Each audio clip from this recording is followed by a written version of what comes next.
Yes. բոլորը ստեղ Mhm.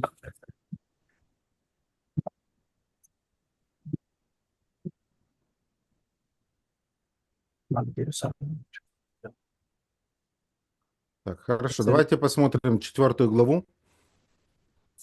Շատ լավ, եկեք հիմա 4 գլուխը դիտարկենք։ Из 1 по 10 стихи мы видим призыв войти в его покой. 1-ից 10-րդ խոսքերում մենք տեսնում ենք կոչ նրա հանգիստը մտնելու մասին։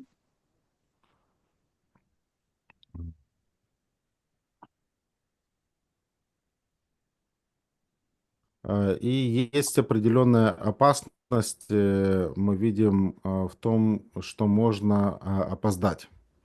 Եվ այստեղ որոշակի վտանգ կա, որ հնարավոր է դրանից ուշանալ։ Иисус Христос во время своего земного служения в Луки 13 главе Հիսուս Քրիստոսը իր երկրային ծառայության ժամանակ, ինչպես տեսնում ենք Լուկաս 13-րդ գլխում, там он говорит, что кто-то задает вопрос, а сколько там людей спасется?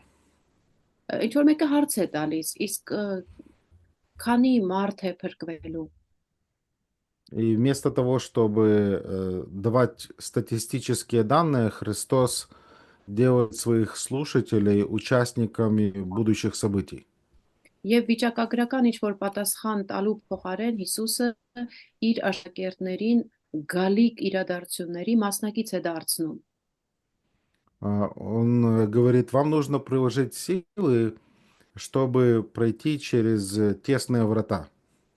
Նրանց ասում է դուք պետք է ջանք անեք, որ կարողանաք նեղ նով մտնել։ Потому что много людей потом захотят и не смогут.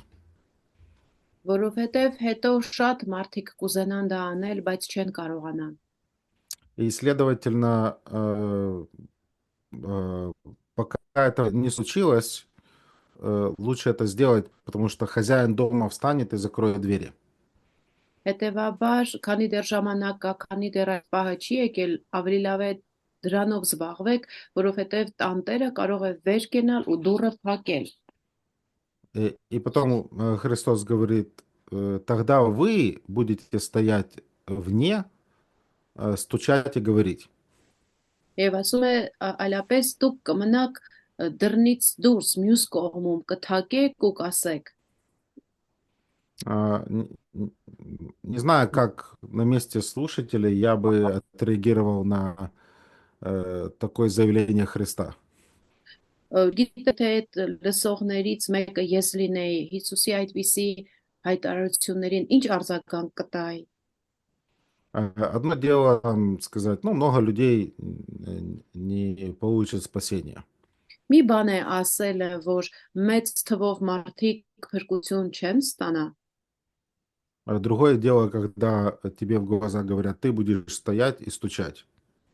Եվ մի ուրիշ բան, որ քո աչքերի մեջ նայելով ասում են դու կանգնած կմնաս դռան հետևում ու կթակես։ Поэтому, я думаю, подобного рода утверждение, оно заставляет слушателя, ну, не просто сидеть и дальше переживать, что же это со мной будет, а сделать какие-то шаги, чтобы этого не было. Ուստի ես կարծում եմ, որ այս տեսակի հաստատումները դրդում են լսողին, ոչ թե նստել ու մտածել, բա լավ ինչ կլինի, ինչ եմ անելու, այլ անմիջապես ինչ որ բան ձեռնարկի։ Поэтому в рассуждении покоя мы видим, что Бог дал обетование покоя Божьему народу. Ուստի մտորելով այս հանգստի մասին մենք տեսնում ենք, որ Աստված Աստծո ժողովրդին հանգստի մեջ մտնելու խոստում է տվել։ Но несмотря на то, что Божий народ зашел в обетованную землю, это не означает, что они полноценно получили обещанный Богом покой. Եվ չնայած այն բանին, որ Աստծո ժողովուրդը մտավ ավետյաց երկիր, դա դեռ չի նշանակում, որ իրենք լիարժեք ձևով կարողացան մտնել Աստծո հանգստի մեջ։ И поэтому между обещанием, покоя, которое Бог дал Израилю, и обещанием, которое Бог дает сегодня церкви, есть определенная параллель. Ուստի այն խոստումը, որ հանգստի վերաբերյալ Աստված տվեց Իսրայելին, եւ այն խոստումը, որ Աստված տվել է եկեղեցուն, այս երկու խոստումների միջև զուգահեռներ կան։ И мы видим аргументацию автора, он цитирует 95-й псалом, который был написан Давидом гораздо позже Иисуса Навина, который привел Божий народ в землю. Ուստի հեղինակը այստեղ փաստարկում է անում մեջ բերելով Սաղմոս 95-ը, որ Դավիթ թագավորը գրել է ավելի ուշ, քան այն ժամանակը, երբ Հեսուն ժողովրդին մտցրեց ավետյաց երկիր։ И, следовательно, автор делает вывод, так как после Иисуса Навина мы читаем снова о призыве войти в покой, это означает, что э, окончательного вхождения в Божий покой Божий народ не имел. Ուստի մենք լսում ենք հեղինակի ասելով, որ Աստված Հեսուից հետո էլ այդ միևնույն է այդ կոչը կար հանգստի մեջ մտնելու, դրանից հետո էլ Հեսուից հետո էլ պարզ էր, որ ժողովուրդը վերջնականապես չի մտել այդ հանգստի մեջ խոստացված։ И поэтому как Божий народ, так и церковь находятся в таком промежуточном состоянии. Ուստի թե Աստծո ժողովուրդը եւ թե հիմա եկեղեցին կարծես միջանկյալ ժամանակահատվածի մեջ է գտնվում։ И призыв звучит сегодня, чтобы идти в этот покой. Եվ այսօր էլ այդ կոչը կա, որպիսի մտնենք հանգստի մեջ։ Поэтому, по сути, речь идет о том, что нельзя просто, ну, расслабиться сейчас, потому что могут быть последствия, грядет день суда. Ուստի հասկանալի է, որ պետք չի չափից շատ անհոգ վիճակի մեջ հայտնվել, այդպես նստել, որովհետև դատաստանի օրը գալիս է, մոտենում է։ И поэтому этот день суда будет страшным и ужасным. Եվ այդ датաստանի օրը ահավոր ու սարսափելի մի բան է լինելու։ Иисус Христос, описывая тех людей, которые стоят, окажутся вне врат Божьего Царства, они будут скрежетать зубами, они будут корчиться от ужаса и страха. Եվ Հիսուս Քրիստոսը նկարագրելով այդ Աստծո արքայության դռներից դուրս մնացած մարդկանց, ասում է, որ նրանք պիտի ատամներ կրճտացնեն եւ սարսափելի ահավոր վիճակի մեջ են հայտնվելու։ Поэтому призыв остается в силе, и, по сути, нужно, скажем так, не проявлять неверие, как делал это Израиль в прошлом. Ուստի այդ հանգստի մեկնելու կանչը ուժի մեջ է մնում եւ պետք չէ Աստծո ժողովրդի նման անհավատություն դրսևորել, ինչպես անցյալում նրանք արեցին։ Поэтому, начиная еще в 3 главе 7 стиха, как мы уже видели, есть вот эта такая длинная череда увещеваний. Ուստի մենք տեսնում ենք հենց 3-րդ գլխի 7-րդ խոսքից սկսած, այսպես շարունակաբար հորդորների մի շարք է գնում։ И в 11 стихе мы увидели, что Бог поклялся, что они не войдут в покой. Եվ 11-րդ խոսքում մենք տեսանք, որ Աստված երդում արեց, որ նրանք չեն մտնի հանգստի մեջ։ И эта идея повторяется еще несколько раз. 18 стих, 19 стих. Войдите в покой, не смогли войти. И также в 4 главе мы видим ссылки на этот покой. Եվ դա մի քանի անգամ եւս կրկնվում է 18-րդ խոսքում, 19-րդ խոսքում, որ չմտան հանգիստ, չկարողացան մտնել եւ նաեւ դա տեսնում ենք 4-րդ գլխում։ Поэтому, с одной стороны, мы видим, Бог предлагает грешным людям войти в покой, но это предложение, оно потеряно для тех, кто не принимает, и кто не верит в Божьи обещания. Այսպիսով մենք տեսնում ենք մի կողմից Աստված մեղավոր մարդկանց կոչ է անում մտնել այդ հանգստի մեջ, բայց մյուս կողմից էլ նրանք չեն կարողանում մտնեն, որովհետև չհավատացին, չընդունեցին այդ կոչը։ И поэтому Бог в своей милости, в 4 главе мы видим, Он призывает людей войти в Его покой. Ուստի Աստված իր ողորմածությամբ, ինչպես տեսնում ենք 4-րդ գլխում, նա մարդկանց կոչ է անում, որ մտնեն իր հանգստի մեջ։ И этот отрывок определенно он вызывает трудности в толковании. Եվ այս հատվածը որոշակի իմաստով բարդություններ է առաջացնում մեկնաբանության առումով։ И время от времени, когда меня спрашивают относительно некоторых стихов, самому приходится, скажем, снова напоминать себе последовательность рассуждения автора, чтобы объяснить этот текст.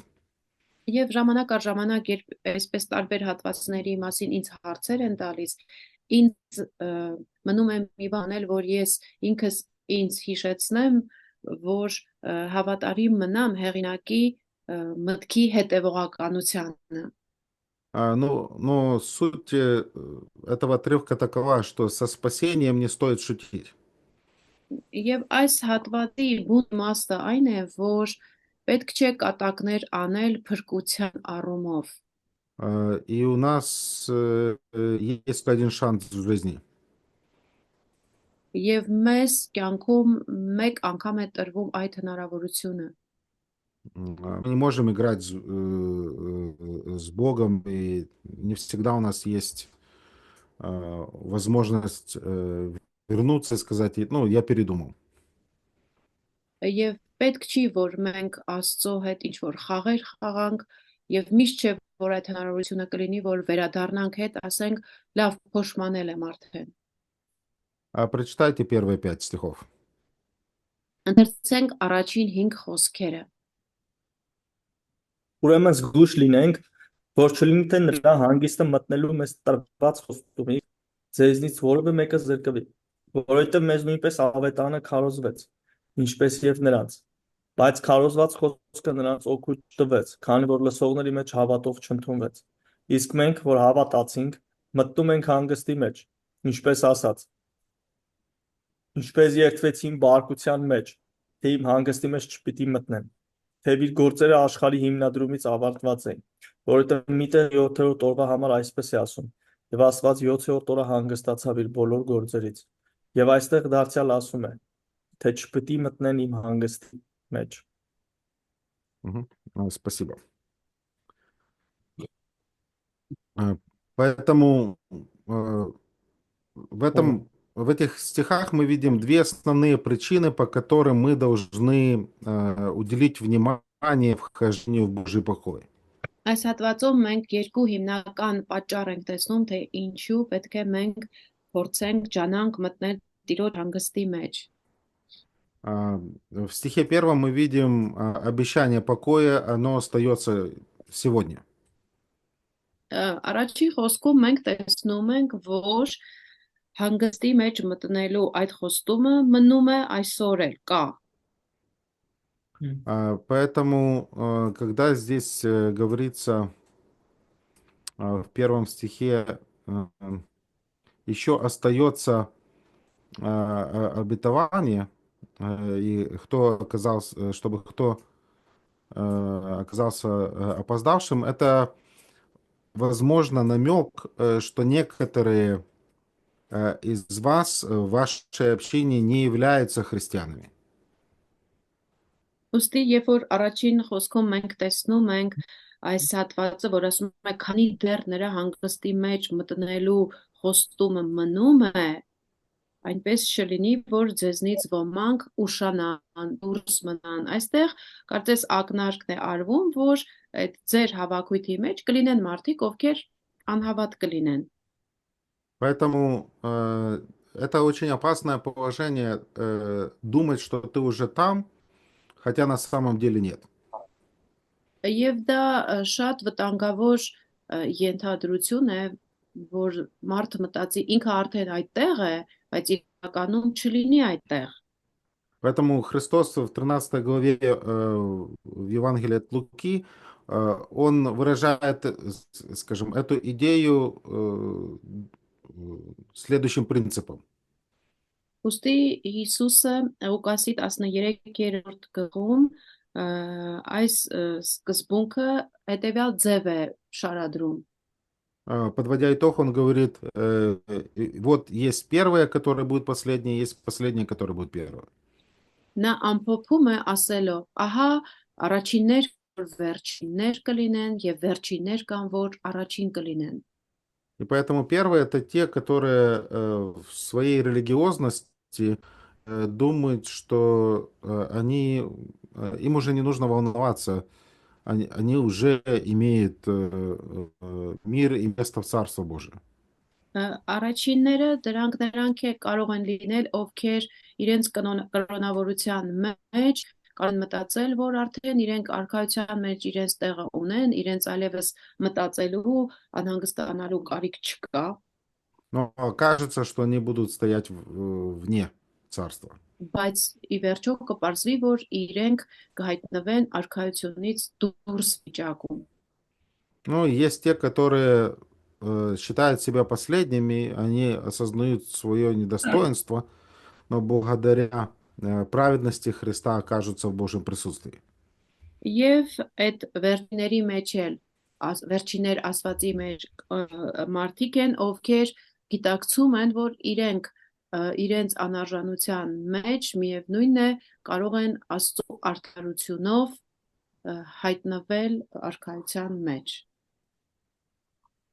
И мы видим также, согласно 2 стиха, что определенные параллели существуют между народом Божьим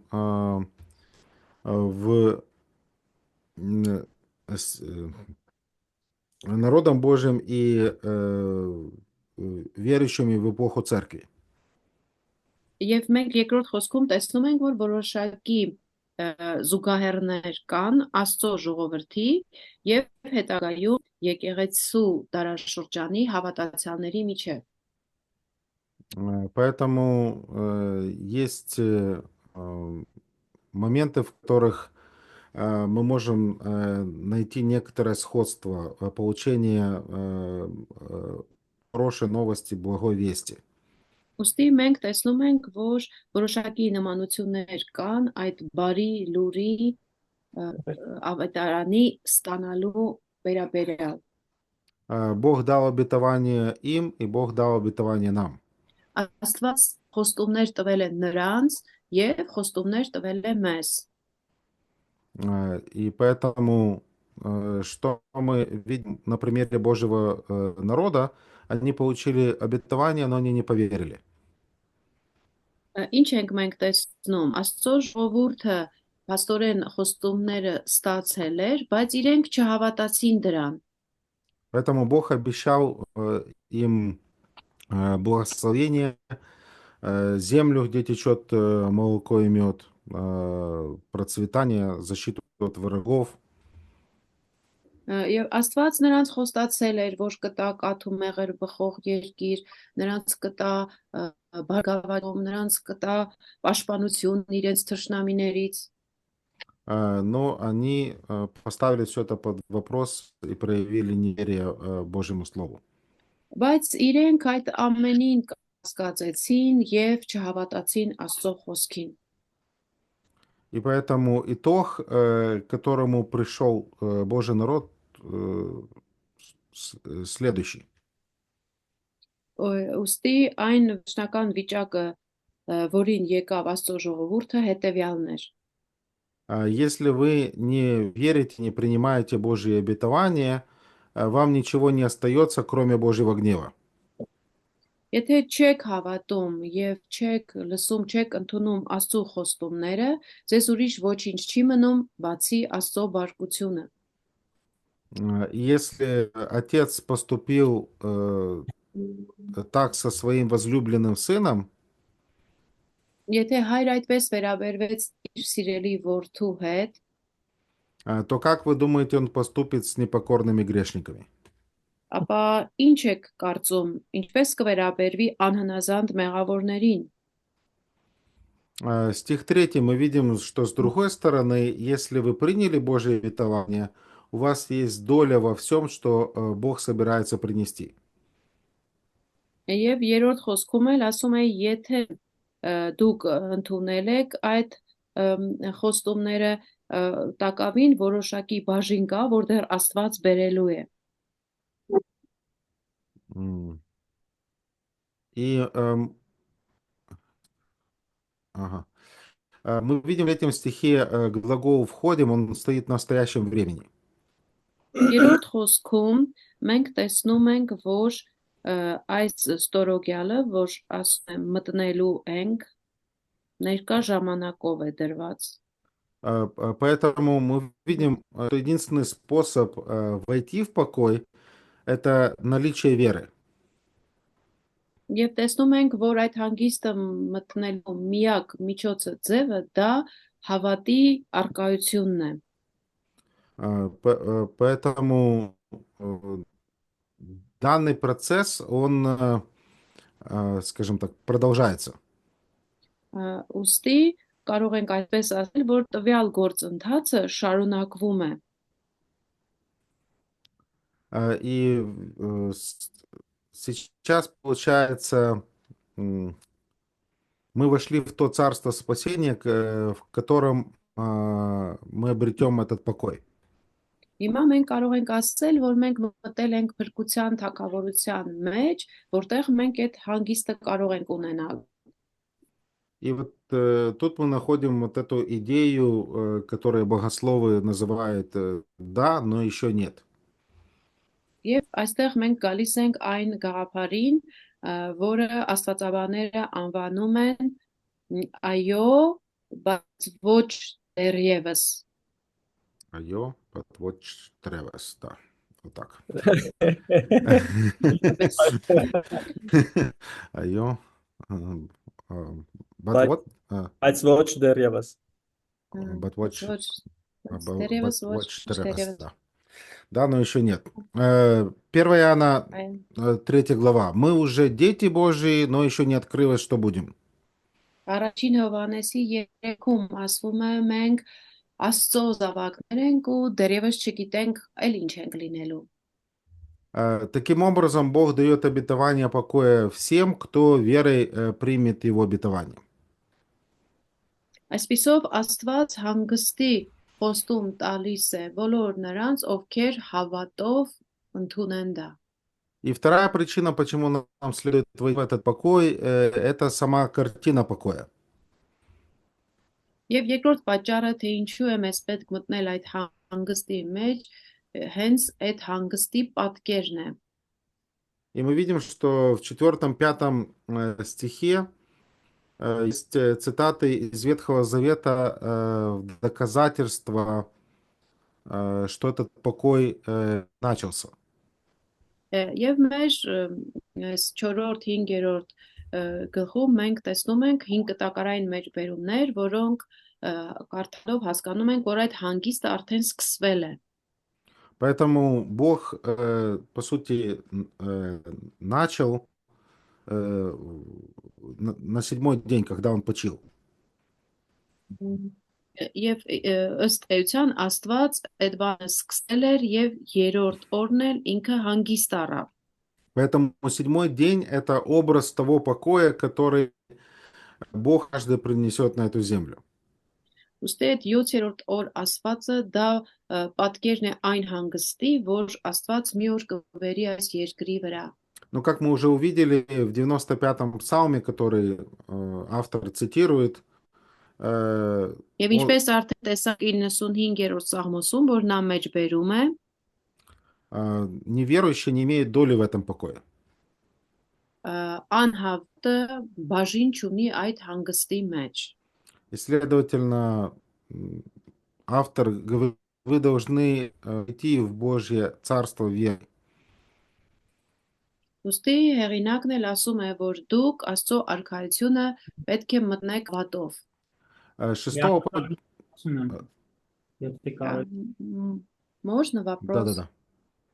Այսինքն որ ասում է հանգիստ չկա ամբարիշտի համար այդ խոսքը, դա նշանակում է այդ այն հանգստի մասին է խոսքը գնում, այսինքն որը հետո է լինելու, հա։ То есть, когда говорится нету покоя для неверующего, имеется в виду про покой, что потом будет, в будущем будет. Да, и сейчас неверующий не может найти покоя.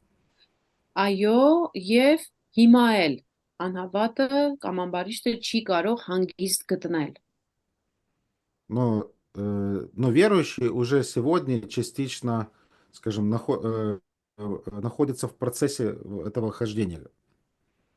Իսկ հավատացյալը հիմա էլ մասնակիորեն կարողանում է այդ հանգստի մեջ ընթանալու վիճակ ունենալ։ Okay.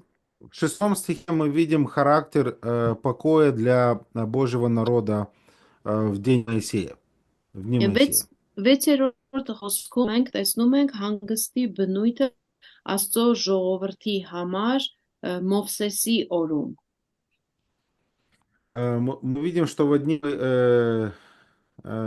некоторым остается войти, но которые прежде слышали, они не вошли из-за непослушания. Մենք տեսնում ենք, որ ոմանց այդ հնարավորություն տրված է, որ այդ հանգիստը մտնեն, բայց նրանք, ովքեր դա չհավատացին, չընդունեցին, նրանք չեն մտնի։ И числа 14 глава как раз является вот этим переломным моментом, где Божий народ проявил неверие Божьим обетованиям. Եվ թվոց 14-ում հենց այդ բեկումնային պահն է, որ Աստծո ժողովուրդը անհավատության պատճառով չընդունեց Աստծո խոստումները։ Но мы видим, что Бог обещал место покоя и наследство, которое Он даст Божьему народу. Второзаконие 3:20.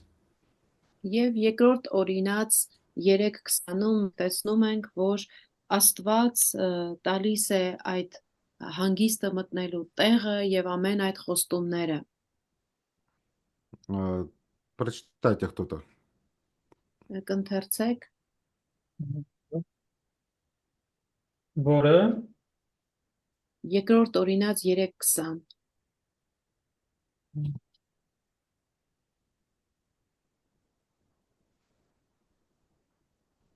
Մինչև Տերը ձեր եղբայրներին էլ ձեզ հետ հանգստացնի։ Եվ մինչև դրանք էլ ժակեն այն երկիրը, որ ձեր Տեր Աստվածը Հորդանանի այն կողմում նրանց պիտի տա։ Եվ հետո ձեզնից ամեն մեկը կվերադառնա իր ժառանգությանը, որ ձեզ տվեցի։ И еще 12 глава, 9 стих. 19 какая 12. глава? А Один, два. 12-րդ, ահա 12-րդ գլուխը 9 стих. 9-րդ խոսքը։ Եվ մինչև հիմա չհասակ այն հանգստությանը եւ ժառանգությանը, որ ձեր Տեր Աստվածը տալիս է ձեզ։ Поэтому Бог непосредственно Божьему народу давал землю как место покоя. Այսինքն Աստված Աստծո ժողովրդին անմիջականորեն տեղ էր տալիս, հող, երկիր էր տալիս, որտեղ դա հանգստի վիճակ էին ունենալու։ Но мы понимаем, что этот покой не был полностью реализован во времена Моисея и Иисуса Навина. Բայց մենք հասկանում ենք, որ այդ հանգիստը լիարժեք ձևով չիրագործվեց Մովսեսի եւ Հեսուի ժամանակներում։ 7-8 стихи. 7-րդ եւ 8-րդ խոսքերը։ Мы видим характер этого покоя. И цитата из 95-го псалма. Մենք տեսնում ենք այդ հանգստի բնույթը եւ մեջբերում 95-րդ Սաղմոսից։ Поэтому здесь мы видим уже не период Моисея, а период царя Давида. Եվ այստեղ տեսնում ենք ոչ թե Մովսեսի ժամանակահատվածը, այլ Դավիթ թագավորի։ Прошло уже 400 лет. Անցել է արդեն 400 տարի։ Народ живет в земле ханаанской. Ժողովուրդը ապրում է Քանանի երկրում։ Но мы видим, есть призыв ныне. Եվ մենք տեսնում ենք, որ տակավին կա այդ կանչը։ И это говорит о том, что призыв остается не ожесточайте свои сердца,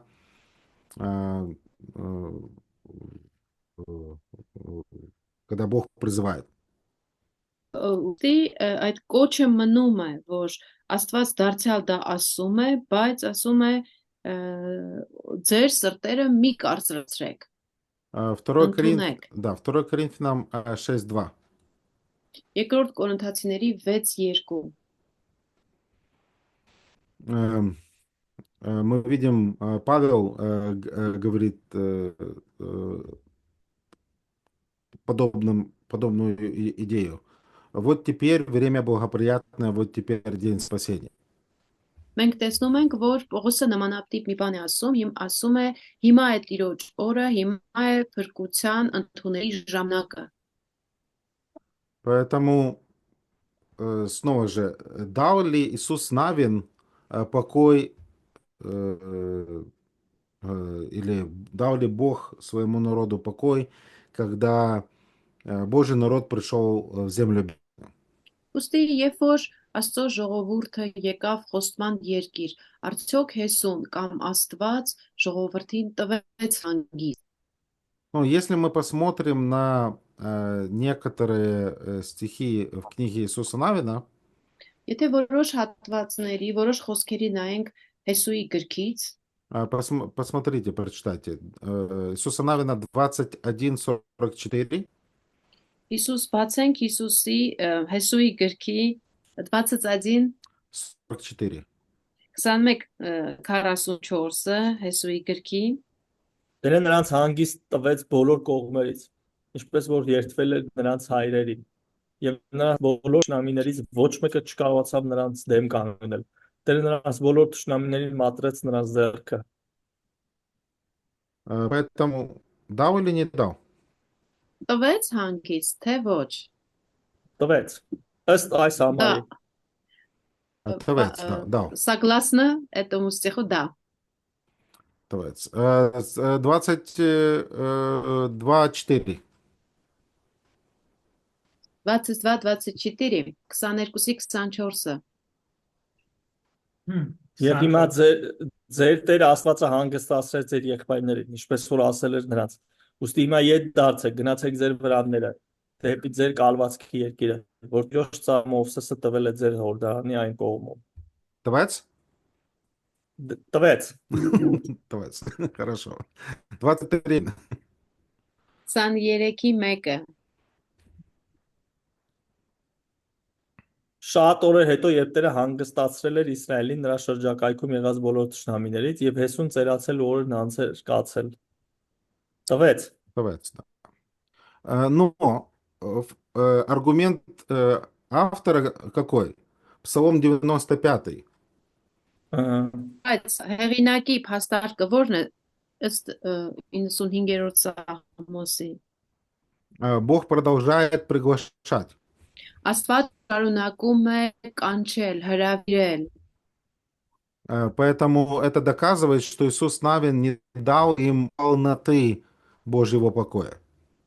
Դա նշանակում է, որ Հեսուն նրանց չտվեց Աստծո հանգստի լիարժեքությունը։ Потому что во времена Давида это обещание и приглашение, оно звучало в настоящем времени.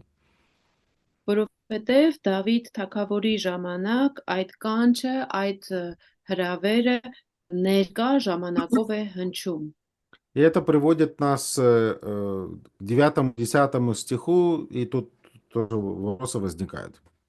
Եվ սա մեզ տանում է դեպի 9-րդ եւ 10-րդ խոսքերը, որտեղ նույնպես հարցեր են ծագում։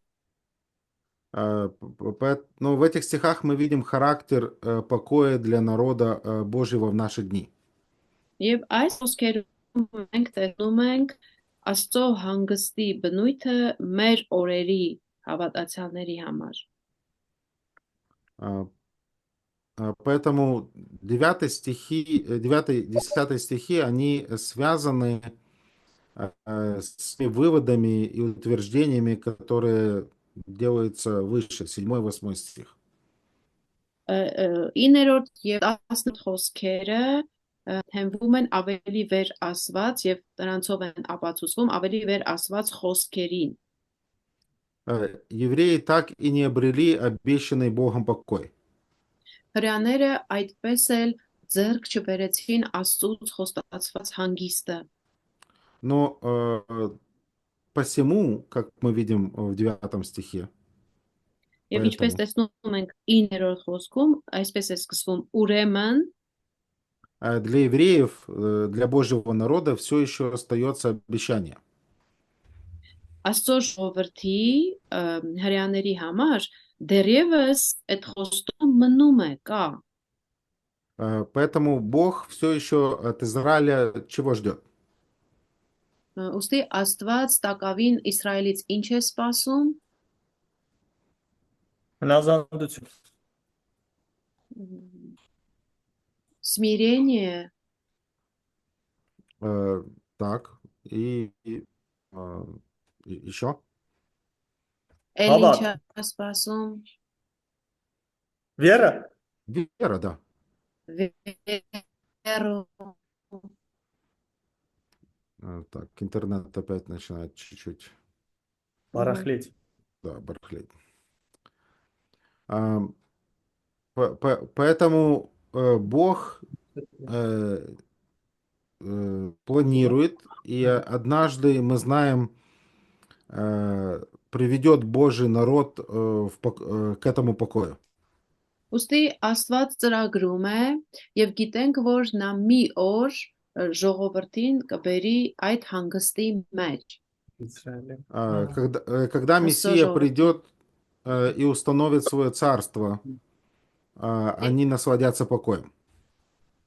Երբ որ Մեսիան կգա եւ կհաստատի իր թագավորությունը, նրանք կվայելեն հանգիստը։ И мы можем увидеть в книге «Деяния апостолов» ожидание и утверждение об этой идее.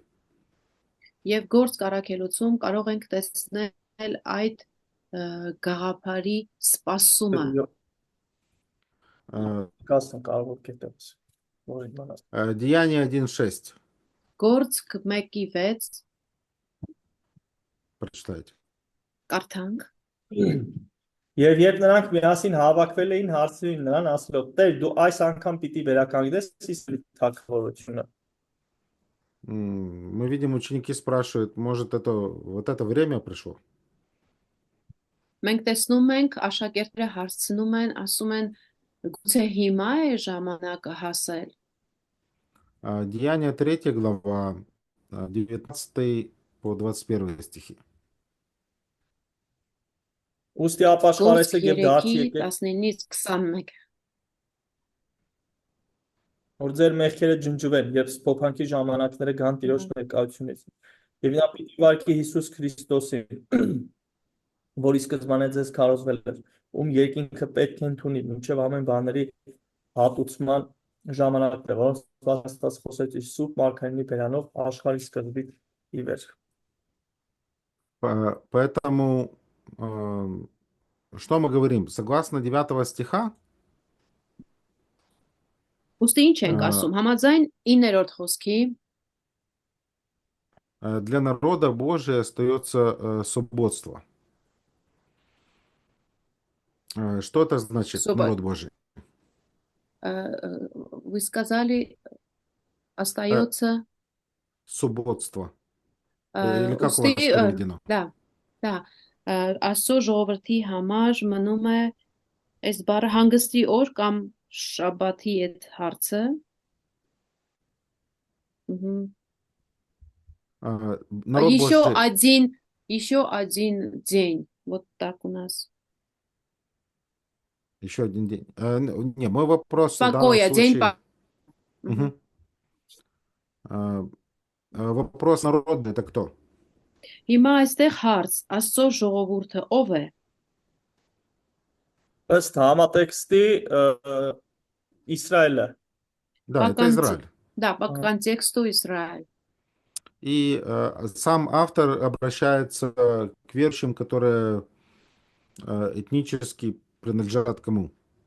Եվ հեղինակը անմիջապես դիմում է հավատացյալներին, ովքեր ազգությամբ ում են, որ ազգից են։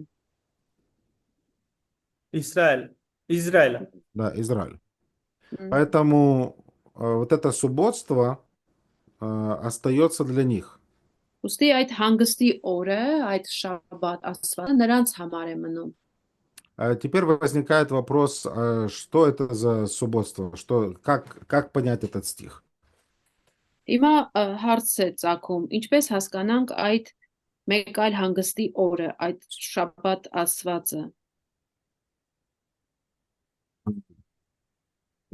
Субботники, они сразу поют песню «Нам нужно соблюдать субботу» и так далее. Շաբաթապահները անմիջապես այդ երգն են երգում, որ մենք պետք է շաբաթ օրը անենք, շաբաթ պահենք։ Но Павел здесь вообще не говорит про соблюдение субботнего дня. Բայց Պողոսը այստեղ բոլորովին չի խոսում շաբաթը պահելու մասին։ Здесь мы видим, он не использует слово обычная суббота. Նա չի օգտագործում սովորական այդ շաբաթ бառը։ Греческое слово «саббатизмус», оно является уникальным по своей конструкции. Հենց հունարեն բառը, այդ սաբատիզմ բառը մի յուրահատուկ բան է իր կառուցվածքով, իր բնույթով։ Нигде больше мы его найти не можем в Новом Завете. Նոր կտարանում ուրիշ ոչ մի տեղ չենք կարող գտնել այդ բառը։ Поэтому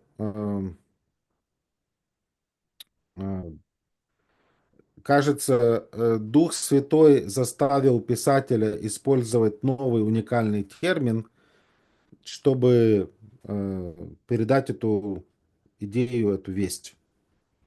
Ուստի թվում է, թե հենց հեղինակը փորձել է մի յուրահատուկ տերմին այստեղ օգտագործել այդ հանգստի շաբաթի հետ կապված բառ, որ միտքը փոխանցվի։ Поэтому Նոր կտակարանում այստեղ։ автор не говорит о субботнем дне для церкви. Եվ հստակ է, որ հեղինակը այստեղ այդ հանգստի հարցում շաբաթ օրվա մասին չի խոսում, շաբաթը պահելու։ И он не говорит о субботнем дне для Израиля. Եվ ծորեն թե այդ շաբաթ օրը ոչ եկեղեցու համար, ոչ էլ Իսրայելի համար։ Все указывает на окончательное обещание покоя, которое придет с Божьим Царством. Եվ ամեն ինչը մատնանշում է այն վերջնական Աստծո հանգստին, որը ի վերջո կգա Աստծո արքայության հետ միասին։ Поэтому, другими словами, Бог не оставил свои планы относительно будущего Израиля и планы дать им обновление и восстановление.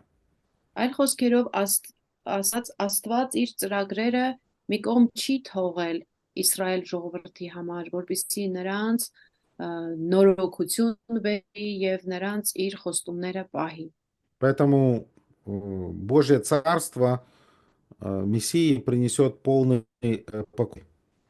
Ուստի Աստծո արքայության մեջ Մեսիան լիարժեք կատարյալ հանգիստ կբերի։ Поэтому сейчас пока это не пришло, есть возможность войти. Ուստի հիմա, քանի դեռ դա չի եկել, հնարավորությունը կա դրա մեջ մտնելու։ Предложение еще остается в силе. Այդ առաջարկը տակավին ուժի մեջ է մնում, Но условия для вхождения это что? բայց դրա մեջ մտնելու պայմանը ո՞րն է։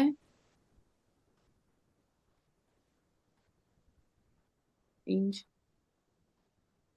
պատասխանում եք։ Վերը, Հավատ։ Хаббат, вера, Ահա։ Хаббат. И, следовательно, 10 стих. Հետևաբար, հիմա 10-րդ խոսքը։ Тот, кто возлагает свое упование на Божьего Мессию, вступает в эту сферу спасения.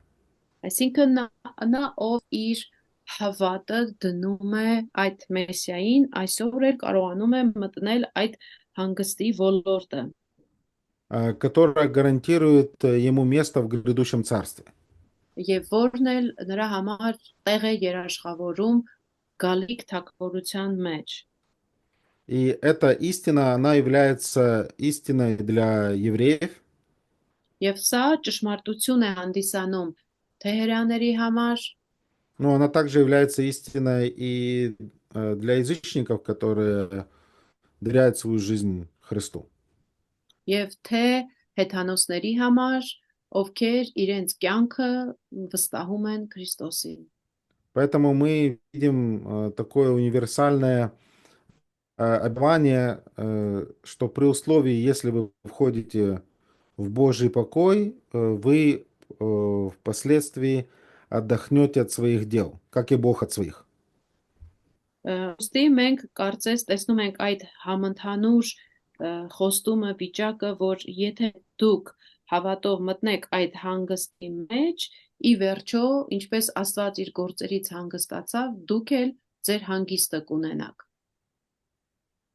Поэтому Божье предложение сегодня распространяется на всех людей. Ոստի Աստծո այս առաջարկը այսօր տարածվում է բոլոր մարդկանց վրա, Но мы понимаем, что время ограничено. բայց մենք հասկանում ենք, որ այդ ժամանակը սահմանափակ է։ И если человек умирает, больше предложений нет. Ու երբ որ մարդը մահանում է, վերջ, այդ շարունակությունը չկա։ И будет слишком поздно. Ու հետո չափից ուշ կլինի։ И как мы в 10 главе 31 стихом читаем, страшно впасть в руки Бога живого.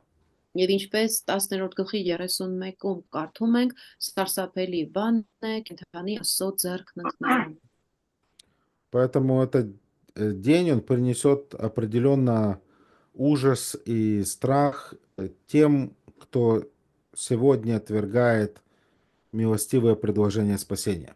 Ոստի այդ օրը սարսափ եւ ահ կբերի նրանց, ովքեր այսօր մերժում են Աստծո կողմից ողորմածաբար տրվող այդ առաջարկը։ Поэтому Бог сегодня всем говорит, придите ко мне, войдите в мой покой. Ոստի Աստված այսօր բոլորին ասում է.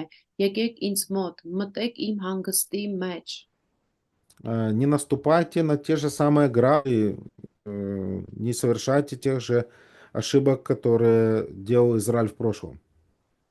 Եվ նա ասում է նույն սխալները, որ Իսրայելը արել էր անցյալում, այդ նույն սխալները մի կրկնեք։ Поэтому не следует отвергать Божье Слово и умирать в пустыне. Ոստի պետք չէ մերժել Աստծո խոսքը եւ մեռնել անապատում։ С 11 по 16 стихи мы видим дальше призыв. 11-ից 16-րդ խոսքերում մենք նորից տեսնում ենք կանչ։ Снова автор призывает войти в покой. Նորից Итак, постараемся войти в покой. հեղինակը կոչ է անում, որ մտնեն հանգստի մեջ եւ նա ասում է ջանանք մտնել այդ հանգստի մեջ։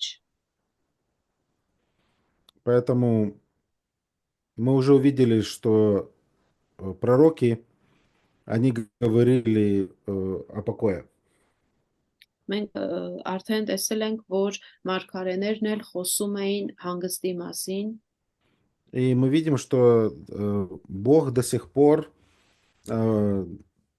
предлагает это субботство и вот этот субботний покой для своего народа. եւ մենք տեսնում ենք, որ այսօր էլ Աստված այդ շատի հանգիստ Աստվածը այդ մեկ այլ հանգստի մեջ մտնելը առաջարկում է իր ժողովրդի համար։ Оно предсказано Моисеем, Давидом и другими пророками. Դա կանխասվել է Մովսեսի, Դավիթի եւ մյուս մարգարեների կողմից։ И в самом законе Моисеева закон о субботе, он по сути является таким, скажем так, как это назвать? Եվ հենց Մովսեսի օրենքում շաբաթի մասին օրենքը կարող ենք այսպես բացատրել, բնորոշել։ Это своего рода, знаете, такой, если правильное слово, тестер. Ուզում եմ մի բառ գտնեմ, որ դա մի տեսակ ուրույն տեստերի նման բան է։ В Киеве я жил возле метро, и там часто много людей едет на работу, и люди пытаются что-то продать. Ասում եք Կիևում ես մետրոյի մոտ էի ապրում եւ այնտեղ մարդիկ շատ են, որ գործի են գնում ու շատերն էլ կանգնած են ու փորձում են տարբեր բաներ առաջարկել, վաճառել։ И часто молодой парень или девушка дают тебе такую полосочку, и ты можешь понюхать, продают духи или что-то такое. Եվ հաճախ այդտեղ կանգնած երիտասարդ տղա կամ աղջիկ, ովքեր օծանելիքներ են վաճառում, իրենք այսպես նեղ թղթի շերտի վրա այդ օծանելիքի բուրմունքը փչած, քեզ առաջարկում են, որ դու տեսնես, որպեսզի որոշես գնում անելու։ Понюхаешь, да, приятно, но есть что-то лучше, чем эта бумажка. Դե հոտը քաշում ես, հաճելի է այդ բուրմունքը, բայց թե այդ թղթից ավելի լավ բանը կա, չէ։ Субботу празднуешь, но потом тебе на работу. Շաբաթը տոնում ես կարծես, բայց հիմա քեզ էլի պետք է գործի գնալ։ Да, но Бог приготовит что-то лучшее. Բայց Աստված շատ ավելի լավ մի բան է պատրաստում։ Поэтому Божий народ никогда не входил в этот полный покой. Ոստի Աստծո ժողովուրդը երբեք չմտավ այդ լիարժեք հանգստի մեջ։ И, следовательно, обещание, оно еще остается в силе. Եվ հետևաբար այդ ոստումը տակավին ուժի մեջ է մնում։ И согласно 10 стиха, всякий, кто входит в Царство Божьего покоя, входит в это Царство благословения. Եվ համաձայն 10-րդ խոսքի, որ амեն մեկը, ով մտնում է Տիրոջ հանգստի մեջ, նա мտնում է Աստծո օրհնության մեջ։ Ну, читая Писание, мы видим, что физическое проявление грядущего царства еще предстоит увидеть. Եվ կարդալով ամբողջ Աստվածաշունչը հասկանում ենք, որ Աստծո արքայության ֆիզիկական դրսևորումը դեռևս ապագայում է լինելու։ Но уже сейчас, если мы входим, мы уже имеем возможность наслаждаться некоторыми благословениями спасения. Բայց նույնիսկ հիմա, երբ որ մենք դրա մեջ մտնում ենք, մենք կարողանում ենք այդ ամբողջի որոշ օրհնությունները հիմա էլ վայելել։ Христос уже сейчас предлагает нам успокоиться. Քրիստոսը հիմա էլ նա մեզ առաջարկում է, որ հանգիստ առնենք, հանգիստ լինենք։ Поэтому Христос говорит, идите ко мне все утомленные и обремененные, я дам вам покой. Ուստի Քրիստոսը մեզ ասում է. եկեք ինձ մոտ բոլոր հոգնածներ ու բեռնավորվածներ, եւ ես ձեզ հանգիստ կտամ։ Поэтому Бог хочет облегчить вот это бремя, которое у нас. Աստված ուզում է մեր ունեցած այդ բեռը թեթևացնել։ Мы еще не избавлены от проклятия этого мира, но Бог дает облегчение. Մենք դեռևս չենք ազատվել այս աշխարհում տիրող անեծքից, բայց Աստված այդ որոշակի մեր բեռները փորձում է թեթևացնել։ Бог дает избавление от греха, который легко нас одолевает. Եվ Աստված ուզում է մեզ ազատել մեզ դյուրավ պաշարող մեղքից։ Ну, это мой объективный, конечно, опыт. Սա իհարկե իմ սուբյեկտիվ փորձառությունից է, Но я хорошо помню, что когда я покаялся, բայց ասեմ որ լավ եմ հիշում, երբ որ ապաշխարեցի, такое ощущение, что какая-то гора с плеч была снята. իմ մոտ այնպիսի զգացողություն էր, որ կարծես ուսերից վրայից մի ամբողջ լեռ ընկավ։ И я 2 недели я не ходил по земле, я просто летал. Երկու շաբաթ ես ոնց որ գետնի վրա քայլելիս չլինեի, այլ թռչելիս։ Поскольку нет уже осознания и этой вины, Бог снял с тебя все. Քանի որ այլևս այդ մեղքի զգացողությունը, այդ հանցավորության զգացողությունը այլևս չկար, Աստծից դա վերցրել էր։ Это не означает, что опять спустя много лет гора на меня свалилась. Դա չի нշանակում, որ ասենք տարիներ հետո այդ լեռը նորից եկավ իմ ուսերին դրվեց։ Просто мы привыкаем. Ուղղակի մենք կարծես սովորում ենք։ 1 Иоанна 3:2 я уже цитировал. Мы уже дети Божьи. Առաջին Հովհաննես 3:2-ը ես արդեն մեջ բերեցի, մենք արդեն Աստծո զավակներ ենք։ И поэтому снова этот вопрос, как же войти в это царство, это только через веру в Божьего Мессию.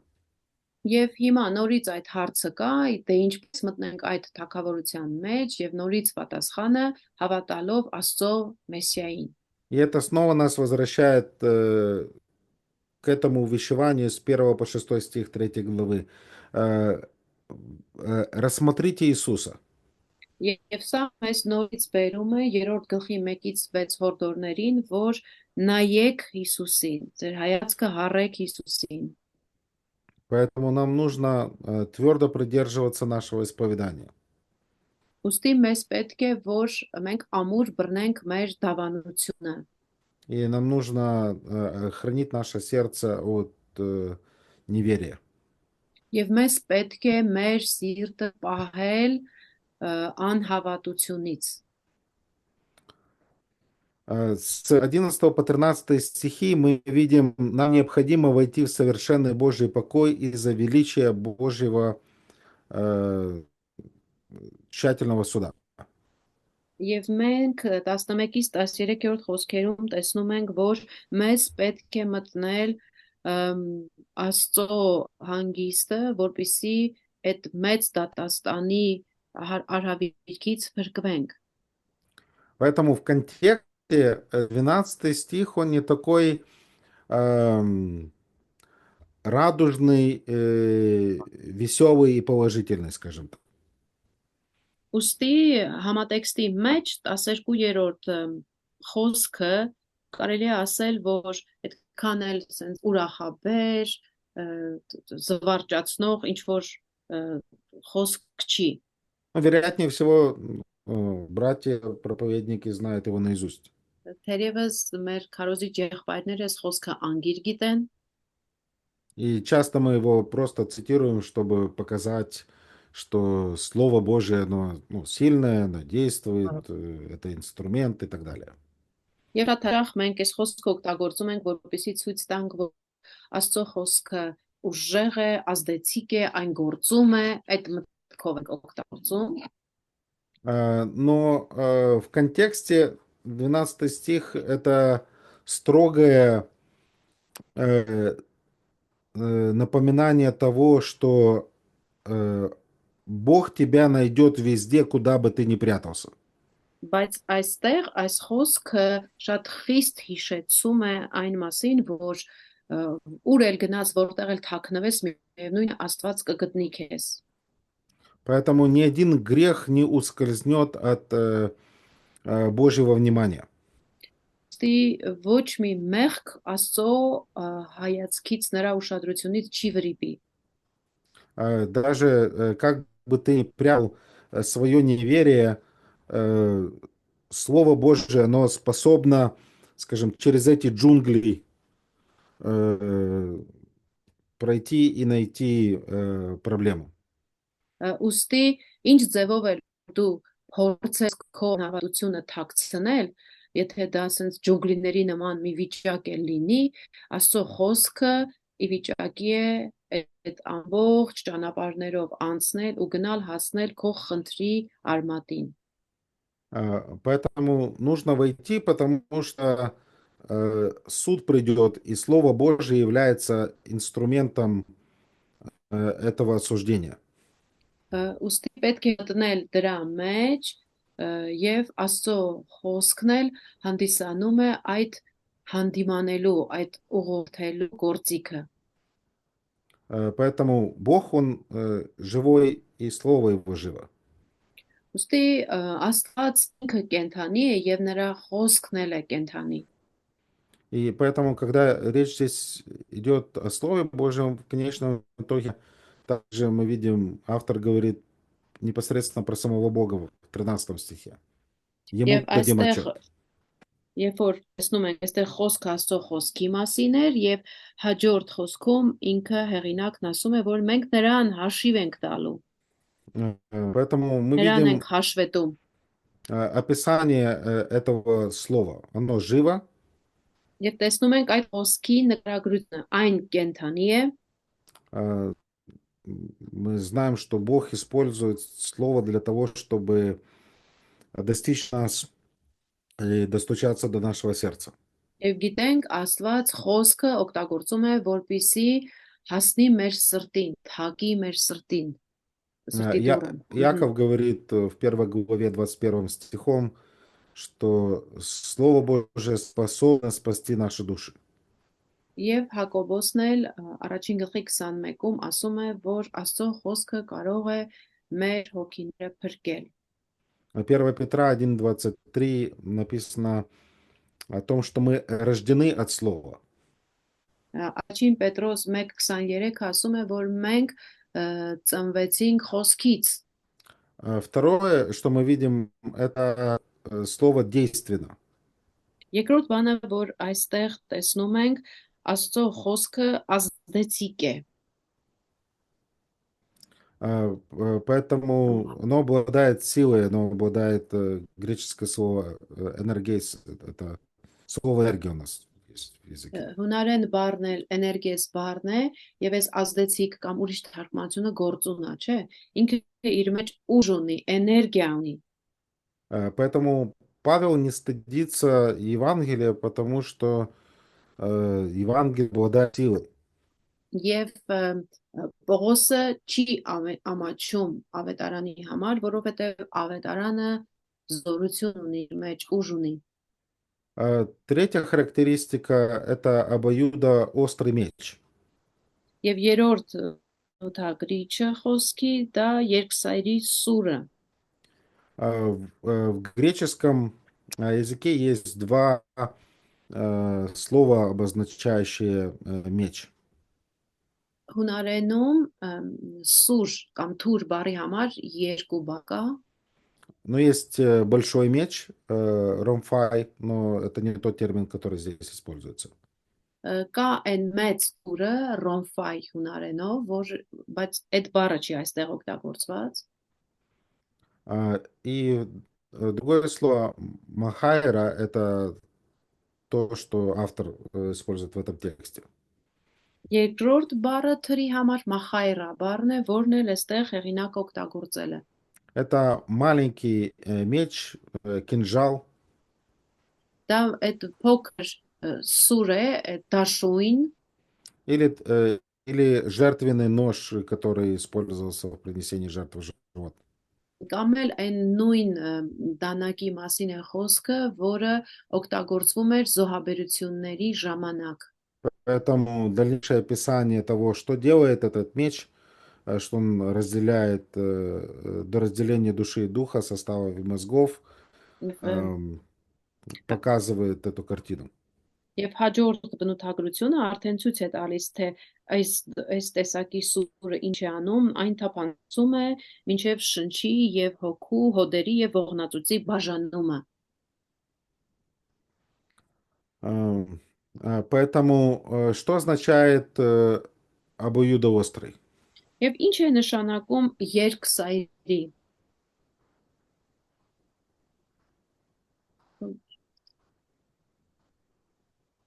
Երկսայրի սուր։ Նշանակում է երկսայրի։ Обоюдоострый։ Ну да, ну Իմաստը որն как это понять? ոնց հասկանանք։ Երկու կողմից էլ սուր է։ С обеих сторон очень острый։ С обеих сторон. Поэтому есть меч и с этой стороны острый, и с этой стороны острый. Այո, այս սուրը կա, այս կողմից էլ է սուր, այս կողմից էլ թուրը։ Это правильный ответ? Բա, Может и нет. կարող է եւ ոչ։ Иногда слово обоюдоострый в литературе используется в значении как очень острый. Երբեմն գրականության մեջ երկսայրի բառը օգտագործվում է նկատի ունենալով շատ սուր։ И вот в еврейском языке один из способов, как они говорили превосходную степень, что это лучшее, они часто повторяли два слова подряд. Եվ եբրայերենում այդ լեզվում մի բանը նկարագրելու եւ դրա գերադրական աստիճանը ցույց տալու համար ավելի նրանք բառը կրկնում էին։ Ну, поэтому, если мы говорим про еврейский язык, то песня песней – это будет лучшая песня. Եվ եթե եբրայերեն լեզվի մասին է խոսքը, ասենք երկոց, երկերի երկ ասվածը դա կլինի լավագույն երկ։ И также древнегреческие поэты, они использовали эту фразу для описания острых мечей. Եվ դրա համար էլ հույն բանաստեղծները այս արտահայտությունը օգտագործում էին, որպեսզի սուր, շատ հատուկ կտրուկ սուրը բնութագրեին։ Поэтому они могли использовать слово обоюдоострый в значении там, он сделал мой меч очень острым. Ուստի այդ երկսայրի բառը կարող էր օգտագործվել ցույց տալու համար, որ նա իմ այդ սուրը կամ թուրը շատ սուր է դարձրել։ Поэтому в данном случае это может означать, что Божье Слово, оно острее самого острого лезвия. Ուստի այս դեպքում կարող ենք օգտագործել ասել Աստծո խոսքը ավելի սուր է, քան ցանկացած այդ կտրող մաս, ցանկացած շեղ։ Поэтому убежать от Божьего Слова возможно. Ուստի Աստծո խոսքից փախչել հնարավոր չէ։ Этот меч найдет неверие, если оно присутствует.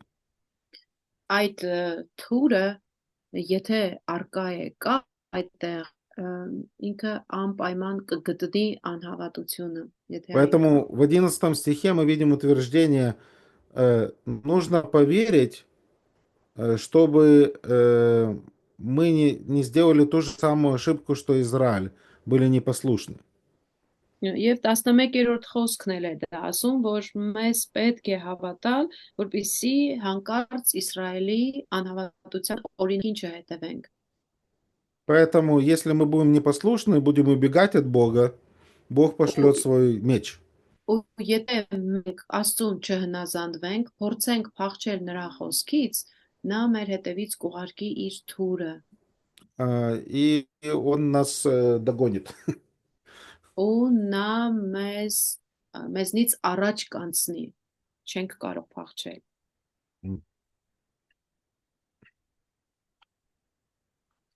И также у нас есть слово проникает. Եվ այստեղ ունենք նաև թափանցել բառը, Я извиняюсь. У Խոսրովա вопрос есть. Да. Հիմա Լիանա ջան, դասախոսին քրեմ հարցնես, այսինքն երկսայրի սուրը դա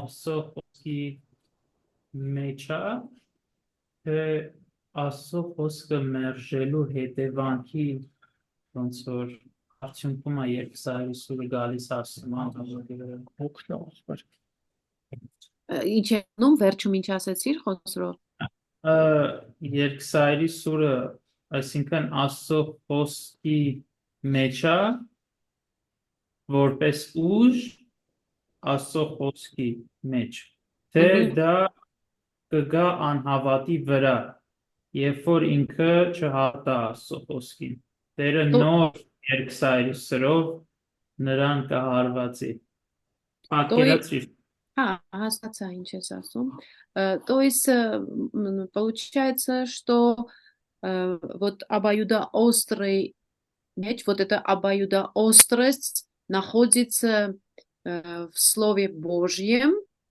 или если кто-то поступает